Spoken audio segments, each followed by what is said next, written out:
इस वाक़े का आगाज इस वक्त हुआ जब हजरत मूसा अलैहिस्सलाम ने बनी इसराइल के मुजम्मा में खिताब करते हुए कहा कि वो सबसे ज्यादा इल्म रखने वाले हैं। जब पूछा गया कि सबसे ज्यादा इल्म वाला कौन है तो उन्होंने फरमाया मैं। वो दोनों चलते रहे यहाँ तक कि एक चट्टान के पास पहुंचकर थक कर बैठ गए। यहाँ नींद की हालत में मुअजिज़ा हुआ। हजरत यूशा तो उसे भूल गए, लेकिन जब वो आगे बढ़े तो उन्हें याद आया। उन्होंने हजरत मूसा अलैहिस्सलाम को बताया, यही तो हम ढूंढ रहे थे।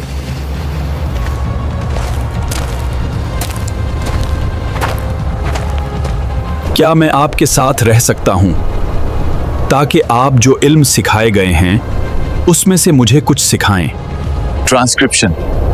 आप मेरे साथ हरगिज सब्र नहीं कर सकते, और आप उस बात पर सब्र कैसे कर सकते हैं जिसका आपको इल्म ही नहीं। बताता है कुरान मजीद में उन्हें अब्दम मिन इबादिना यानी हमारे बंदों में से एक बंदा कहकर पकारा गया है। हजरत खुजर का इल्म बातिनी है जो अल्लाह की मुशीयत के राजों से जड़ा हुआ है।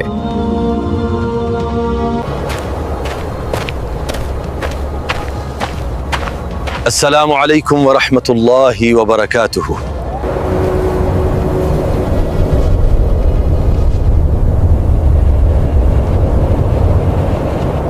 हज़रत मूसा और हज़रत खिज़र अलैहिमा अस्सलाम का मुकम्मल वाक़या। अल्लाह ताला ने इंसानों की हिदायत के लिए मुख्तलिफ ज़मानों में अंबिया किराम अलैहिम अस्सलाम को मबूस फरमाया। इनमें उलू अल अज़्म रसूल हज़रत मूसा बिन इमरान अलैहि अस्सलाम का मकाम बहुत बुलंद है, जिन्हें तौरात जैसी अजीम किताब अता हुई और वो बनी इसराइल के अजीम पैगंबर है। लेकिन अल्लाह के इल्म का समंदर इतना वसी है कि इसके किनारे नहीं। कुरान मजीद की सूरा अल कहफ की आयत 60 से 82 में एक ऐसा वाक़या बयान किया गया है जो इल्म के इस वसी समंदर की एक झलक दिखाता है। ये वाक़या है हज़रत मूसा अलैहि अस्सलाम और अल्लाह के एक ख़ास बंदे हज़रत खिज़र अलैहि अस्सलाम की मुलाकात का। इस वाक़ये में हज़रत मूसा अलैहि अस्सलाम को अल्लाह ताला के हुक्म से एक ऐसे शख्स की तलाश का शौक़ हुआ जो उनसे ज़्यादा इल्म रखता हो। ये सफ़र न सिर्फ एक इल्मी तलाश था बल्कि सब्र, बातनी इल्म और अल्लाह की हिकमतों पर ईमान लाने का एक अमली सबक था। इस वाक़ये की तफ़हीम के लिए ज़रूरी है कि हम उसके पस मंज़र और उन शख्सियात के तारुफ को समझें जो इसमें शामिल हैं। इस वाक़ये का आगाज़ इस वक्त हुआ जब हज़रत मूसा अलैहि अस्सलाम ने बनी इसराइल के मजमा में खिताब करते हुए कहा कि वो सबसे ज़्यादा इल्म रखने वाले हैं। इमाम बुखारी और इमाम मुस्लिम की रवायत है कि हज़रत मूसा अलैहि अस्सलाम से जब पूछा गया कि सबसे ज़्यादा इल्म वाला कौन है तो उन्होंने फरमाया मैं। अल्लाह ताला ने उनके इस जवाब पर नाराज़गी जाहिर नहीं की, लेकिन उन्हें यह बताने के लिए कि इल्म का समंदर बेकनार है वही फरमाई कि दो दरियाओं के संगम पर हमारा एक बंदा है जो तुमसे ज़्यादा इल्म रखता है। ये अल्लाह ताला की तरफ से एक अजीम अलशान सबक था कि आजिज़ी और इंकिसारी इल्म की पहली सीढ़ी है। हज़रत मूसा अलैहि अस्सलाम को अपने दावे पर कोई गुरूर नहीं था, बल्कि उनके दिल में मज़ीद इल्म हासिल करने और इस बंदे से मिलने का शौक़ पैदा हुआ। उन्होंने अल्लाह से दुआ की कि उन्हें इस बंदे तक पहुँचने का रास्ता बताया जाए। अल्लाह ताला ने उनकी तलाश की राह हमवार की और निशानी बताई कि एक मछली को साथ रखें, जहां वो मछली जिंदा होकर समंदर में चली जाए, वहीं तुम्हारी मुलाकात होगी। रे अलैहिमा अस्सलाम का मुकम्मल वाक़या। हज़रत मूसा अलैहि अस्सलाम ने अपने खादिम हज़रत ओशे बन नून अलैहि अस्सलाम को साथ लिया और एक मछली, कहा जाता है कि वो नमकीन मछली थी, ज़ादरा के तौर पर ली। वो दोनों चलते रहे यहाँ तक कि एक चट्टान के पास पहुंचकर थक कर बैठ गए। यहाँ नींद की हालत में मोजिज़ा हुआ कि वो मछली जिंदा होकर समंदर में छलांग लगा गई। हज़रत ओशे तो इसे भूल गए, लेकिन जब वो आगे बढ़े तो उन्हें याद आया। उन्होंने हज़रत मूसा अलैहि अस्सलाम को बताया कि जब वो चट्टान के पास थे तो मछली जिंदा होकर समंदर में चली गई। हज़रत मूसा अलैहि अस्सलाम ने फौरन कहा, यही तो हम ढूंढ रहे थे। चुनांचे वो दोनों अपने कदमों के निशानात पर वापस हुए और इस चट्टान के पास पहुंचे। वहां उन्होंने एक शख्स को देखा जो एक सब्ज़ चादर ओढ़े हुए था। ये हज़रत खिज़र अलैहि अस्सलाम थे। मुलाकात और शर्त। हज़रत मूसा अलैहिस्सलाम ने हज़रत खिज़र अलैहिस्सलाम को देखकर सलाम किया और अपना तारुफ कराते हुए अर्ज़ किया, क्या मैं आपके साथ रह सकता हूँ ताकि आप जो इल्म सिखाए गए हैं इसमें से मुझे कुछ सिखाएं। हज़रत खिज़र अलैहिस्सलाम ने जो पहले से जानते थे कि हज़रत मूसा अलैहिस्सलाम का सब्र महदूद है, निहायत शफ़क़त से लेकिन पुख्तगी के साथ जवाब दिया, आप मेरे साथ हरगिज़ सब्र नहीं कर सकते, और आप इस बात पर सब्र कैसे कर सकते हैं जिसका आपको इल्म ही नहीं। ये जवाब बज़ाहिर सख्त था लेकिन इसमें गहरी हिकमत थी। हज़रत खिज़र अलैहिस्सलाम जानते थे कि हज़रत मूसा अलैहिस्सलाम शरीयत के इल्म में माहिर हैं और उनका तरीक़ा कार इल्लत व मलूल और ज़ाहिरी अदालत पर मबनी है, जबकि हज़रत खिज़र का इल्म बातिनी है जो अल्लाह की मशीयत के राज़ों से जड़ा हुआ है। इस इल्म की बुनियाद पर किए गए अमाल बज़ाहिर नाइंसाफ़ी और जुल्म नज़र आ सकते हैं, लेकिन उनके पस पर्दा अल्लाह की बेपाया रहमत और हिकमत कार फरमा होती है। हज़रत मूसा अलैहिस्सलाम ने इसरार किया और वदा किया कि वो इंशाअल्लाह सब्र करेंगे और किसी भी बात पर एतराज़ नहीं करेंगे। उनकी आजिज़ी और इल्म के शौक़ ने हज़रत खिज़र को मुतासिर किया और उन्होंने शर्त रख दी, अगर आप मेरे साथ रहना चाहते हैं तो किसी भी चीज़ के बारे में सवाल ना करें जब तक कि मैं खुद आपको इसकी हकीकत ना बता दूं। हज़रत मूसा अलैहिस्सलाम ने इस शर्त को कबूल किया और दोनों का सफ़र शुरू हुआ। ये शर्त इस अजीम सबक की बुनियाद थी जो इस सफ़र से हासिल होना था कि इंसान को अल्लाह की हिकमतों पर भरोसा करना चाहिए, चाहे वो इसकी समझ से बालातर हों। ये था इस रूपरवर वाक़ये का आगाज़। अब हम इस सफ़र के दौरान पेश आने वाले 3 अजीब व गरीब वाक़यात की तरफ बढ़ते हैं, जिन्होंने हज़रत मूसा अलैहिस्सलाम के सब्र का बार बार इम्तिहान लिया और जिनके ज़रिए अल्लाह ताला ने अपनी हिकमत के कई दरवा किए। हज़रत मूसा अलैहिस्सलाम और हज़रत खिज़र अलैहिस्सलाम का सफ़र शुरू हुआ।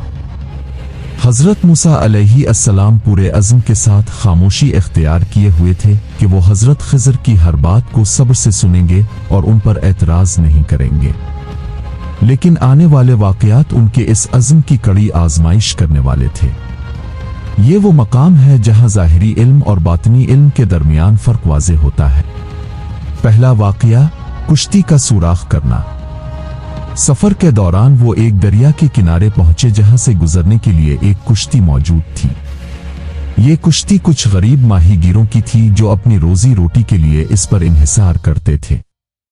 हज़रत खिज़र अलैहिस्सलाम ने कुश्ती में सवार होने की इजाज़त ली और जब कुश्ती दरिया के बीचों बीच पहुंची तो उन्होंने एक गैर मुतवक्के हरकत की।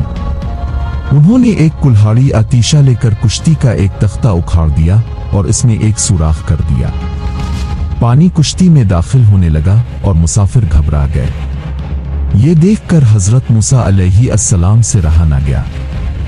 उनकी तबीयत इंसानी जो जुल्म और नुकसान को देखकर बेचैन हो जाती है भड़क उठी। वो फौरन बोले, क्या आपने इसे इसलिए सुराख किया है कि इसके सवारों को डुबो दें? ये तो आपने बहुत बुरी हरकत की है। हज़रत मूसा अलैहिस्सलाम को इस वक्त ये याद ना रहा कि वो किसी गरीब की मलकियत को नुकसान पहुंचा रहे हैं और इससे कई अफराद की जानें खतरे में पड़ सकती है। हज़रत खिज़र अलैहिस्सलाम ने फौरन उन्हें याद दिलाया, क्या मैंने नहीं कहा था कि आप मेरे साथ हरगिज़ सब्र नहीं कर सकेंगे? हज़रत मूसा अलैहिस्सलाम को अपनी गलती का एहसास हुआ और वो शर्मिंदा हुए। उन्होंने माजरत की और हज़रत खिज़र से दरख्वास्त की कि वो उन्हें मुआफ़ कर दें और मज़ीद मौका दें।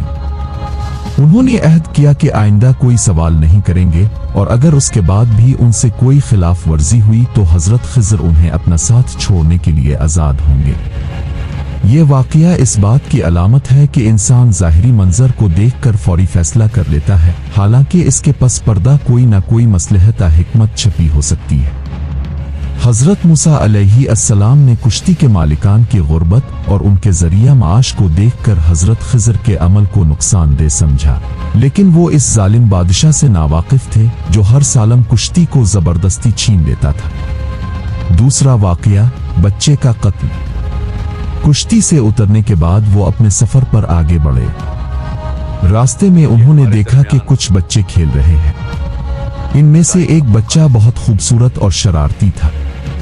हजरत खिज़र अलैहिस्सलाम ने इस बच्चे को पकड़ा और इसे कत्ल कर दिया। ये मंजर हजरत मूसा अलैहिस्सलाम के लिए नाकाबिल बर्दाश्त था। अब तक वो सब्र की आखिरी हद पर थे, लेकिन एक मासूम बच्चे का कत्ल उनके लिए बर्दाश्त नहीं हो सकता था। उनकी नबुवत और इंसानियत दोनों ने आवाज उठाई और वो बेसाख्ता बोल उठे, क्या अपने एक पाकीज़ा जान को बगैर किसी क़िसास के कत्ल कर दिया? ये तो आपने बहुत बुरा काम किया है। ये वाक़या पहले से भी ज्यादा संगीन था। कुश्ती का सुराख करना एक नुकसान था, लेकिन कत्ल तो सबसे बड़ा गुनाह है। हजरत मूसा अलैहिस्सलाम का सब्र का पैमाना लबरेज हो गया था। उन्होंने हजरत खिज़र को याद दिलाया कि वो एक बेगुनाह बच्चे को क्यों कत्ल कर रहे हैं। क्या इसकी कोई सजा नहीं होगी? ये वो सवालात थे जो किसी भी साहिब अक्ल ओशर इंसान के ज़हन में आ सकते थे। हजरत खिज़र अलैहिस्सलाम ने फिर से उन्हें उनके वादे की याद दिलाई, क्या मैंने तुमसे नहीं कहा था कि तुम मेरे साथ हरगिज सब्र नहीं कर सकते? ये दूसरी बार था और अब हजरत खिज़र ने फैसला सुना दिया, ये हमारे दरमियान जुदाई का मौका है। लेकिन चूंकि उन्होंने वदा किया था कि जब तक वो खुद बयान ना करें तब तक वो वाक़यात की हिकमत बयान नहीं करेंगे। यही वो मकाम है जहां अल्लाह ताला ने अपने बंदों को ये सबक देना चाहा कि दुनिया में होने वाले बहुत से वाक़यात जिन्हें इंसान बुरा अज़ालमाना समझता है, दर हकीकत अल्लाह की किसी न किसी हिकमत का नतीजा होते हैं। इंसान की महदूद अक्ल इस हिकमत को फौरी तौर पर नहीं समझ सकती, लेकिन सिर्फ अल्लाह पर ईमान और उसके इल्म पर भरोसा ही इस मुश्किल को हल कर सकता है। इसलिए हजरत मूसा का सब्र न कर पाना उनकी कमजोरी नहीं बल्कि इंसानी फितरत का तकाजा था, और हजरत खिज़र का अमल अल्लाह के खास बंदे का वो फर्ज था जो इसे सौंपा गया था। इन दो वाक़यात के बाद अब हजरत मूसा अलैहिस्सलाम को इस अजीम राज से पर्दा उठने का इंतजार था कि आखिर उन अमाल के पीछे क्या हिकमत थी। तीसरा और आखिरी वाक़या इस राज को खोलने की कुंजी साबित हुआ। तीसरा वाक़या इस सफ़र का आखिरी बाब था, जिसके बाद हजरत खिज़र अलैहिस्सलाम ने इन तमाम वाक़यात की हकीकत से पर्दा उठाया। ये वाक़या पहले दो वाक़यात से कदरे मुख्तलिफ था और इसमें ज़ाहिरी तौर पर कोई नुकसान कत्ल नहीं था, बल्कि एक भलाई का काम था। लेकिन हजरत मूसा अलैहिस्सलाम ने इस पर भी सब्र न किया और एतराज कर बैठे। तीसरा वाक़या दीवार की मुरम्मत। हजरत मूसा और हजरत खिज़र अलैहिस्सलाम एक और बस्ती में पहुंचे। ये बस्ती के लोग बड़े कंजूस और बद अखलाक थे। उन्होंने दोनों मुसाफिरों को खाना खिलाने से इनकार कर दिया और कोई खातिर तवाज़ो ना की। दोनों प्यासे और भूखे थे, लेकिन उन्हें कोई पनाह देने वाला ना मिला। बस्ती से गुजरते हुए उन्होंने देखा कि एक दीवार जो कि गिरने के करीब थी, बहुत कमजोर हालत में खड़ी थी। इसके मालिकान दो यतीम बच्चे थे। हजरत खिज़र अलैहिस्सलाम ने इस दीवार को देखा और बगैर किसी उजरत के इसे असर नो तामीर कर दिया और सीधा कर दिया। अब हजरत मूसा अलैहिस्सलाम के लिए ये बात समझ से बालातर थी। वो सोचने लगे कि जब इन लोगों ने हमारी इतनी बेइज्जती की और खाना तक ना दिया, तो हजरत खिज़र ने उनकी भलाई क्यों की, उनकी मदद क्यों की? कम अज कम इस काम की उजरत तो ली जा सकती थी। हजरत मूसा अलैहिस्सलाम ने कहा, अगर आप चाहते तो इस काम की कुछ मजदूरी ले सकते थे। ये एतराज बज़ाहिर बहुत माकूल था। नाशकरों पर एहसान करना और फिर उसका कोई मुआवजा न लेना इंसानी मुआशरत के उसूलों के खिलाफ था। लेकिन ये वही एतराज था जिसने हजरत मूसा अलैहिस्सलाम की किस्मत का फैसला कर दिया। हजरत खिज़र अलैहिस्सलाम ने कहा, यही वो मौका है जब मैं और तुम जुदाई इख्तियार कर लेंगे। और फिर उन्होंने इन तीनों वाक़यात की हकीकत बयान करना शुरू की, जिस पर हजरत मूसा अलैहिस्सलाम सब्र न कर सके थे। कुश्ती वाले वाक़या की हिकमत। हजरत खिज़र अलैहिस्सलाम ने पहले कुश्ती वाले वाक़या की वजाहत करते हुए फरमाया, जहां तक कुश्ती का ताल्लुक है, वो चंद मिस्कीनों की थी जो दरिया पर काम करते थे। मैंने चाहा कि इसे ऐबदार कर दूं, क्योंकि उनके आगे एक बादशाह था जो हर बेऐब कुश्ती को जबरदस्ती छीन लेता था। इस तरह हजरत खिज़र ने कुश्ती को ऐबदार बनाकर इसे बादशाह की गारतगिरी से बचा लिया। मस्कीन माहीगीर बाद में इसकी मुरम्मत करके आराम से इस्तेमाल कर सकते थे। ये नुकसान बज़ाहिर बुरा था, लेकिन हकीकत में ये इन गरीब लोगों के लिए बहुत बड़ा तोहफा था। उनकी रोजी रोटी बच गई और वो बादशाह के जुल्म से महफूज रहे। बच्चे के कत्ल की हिकमत। दूसरे वाक़या यानी बच्चे के कत्ल की हिकमत बयान करते हुए हज़रत खिज़र अलैहिस्सलाम ने फरमाया, और इस बच्चे का मामला ये है कि इसके माँ बाप मोमिन थे। हमें अंदेशा हुआ कि ये बच्चा अपनी शरारत और सरकशी से उन्हें भी गुमराह न कर दे और उन्हें कुफ्र और नाफरमानी पर मजबूर न कर दे। अल्लाह ताला ने अपने इल्म से देख लिया कि ये बच्चा बड़ा होकर अपने वालिदैन के लिए बाइस अजाब बनेगा और उनके ईमान को तबाह कर देगा। इसलिए अल्लाह ने अपनी रहमत से इस बच्चे को उठा लिया और वालिदैन को इससे बेहतर औलादा अता फरमाई जो पाकीज़ा, मेहरबान और नेक थी। ये अल्लाह की बड़ी मेहरबानी थी कि इसने वालिदैन की मोहब्बत और बच्चे की जान दोनों को बचाने के लिए ये फैसला किया। हज़रत मूसा अलैहिस्सलाम इस वक्त इस हिकमत से बेखबर थे, इसलिए उन्होंने इसे कत्ल समझा। तीसरे वाक़या की हिकमत बयान करते हुए हज़रत खिज़र अलैहिस्सलाम ने फरमाया, और इस दीवार का मामला ये है कि ये इस शहर के 2 यतीम बच्चों की थी। इस दीवार के नीचे उनका खजाना दफन था। उनका बाप एक नेक आदमी था। तेरे रब ने चाहा कि ये दोनों बच्चे अपनी जवानी को पहुंच जाएं और अपना ये खजाना निकाल लें। ये तेरे रब की रहमत थी। अगर दीवार गिर जाती तो खजाना जाहिर हो जाता और लोग इसे ले लेते। बच्चे बेसहारा और कमजोर थे, इसलिए अल्लाह ने अपने नेक बंदे की औलाद पर रहम किया और इस खजाने को महफूज रखने का इंतजाम फरमाया। ये काम बगैर किसी उजरत के किया गया ताकि अल्लाह की रजा हासिल हो और बच्चों को उनकी मीरास मिल सके। अल्लाह की रहमत और हिकमत। इन वाक़यात की वजाहत के बाद हज़रत खिज़र अलैहिस्सलाम ने हज़रत मूसा अलैहिस्सलाम से रुखसत ले ली। ये वाक़यात इस बात का अमली सबूत थे कि अल्लाह ताला की रहमत और हिकमत इंसान की अक्ल से बहुत बालातर है। इंसान जो चीज़ बुरा समझता है वो दरअसल उसके लिए बेहतर हो सकती है। कुरान मजीद में इरशाद है, हो सकता है कि तुम किसी चीज़ को नापसंद करो और वो तुम्हारे लिए बेहतर हो, और हो सकता है कि तुम किसी चीज़ को पसंद करो और वो तुम्हारे लिए बुरी हो। अल्लाह जानता है, तुम नहीं जानते। सूरत अल-बकरा 216। इस वाक़ये से ये भी सबक मिलता है कि इल्म की 2 क़स्में हैं, ज़ाहिरी इल्म जो शरीयत और अक्ल की बुनियाद पर हासिल होता है, और बातिनी इल्म जो अल्लाह की तरफ से ख़ास बंदों को अता होता है। हज़रत मूसा अलैहिस्सलाम को पहला इल्म था और हज़रत खिज़र अलैहिस्सलाम को दूसरा। दोनों में कोई तज़ाद नहीं बल्कि एक तकमील है। इंसान को चाहिए कि वो अल्लाह के फैसलों पर राज़ी रहे और उनमें छपी हिकमतों पर भरोसा रखे।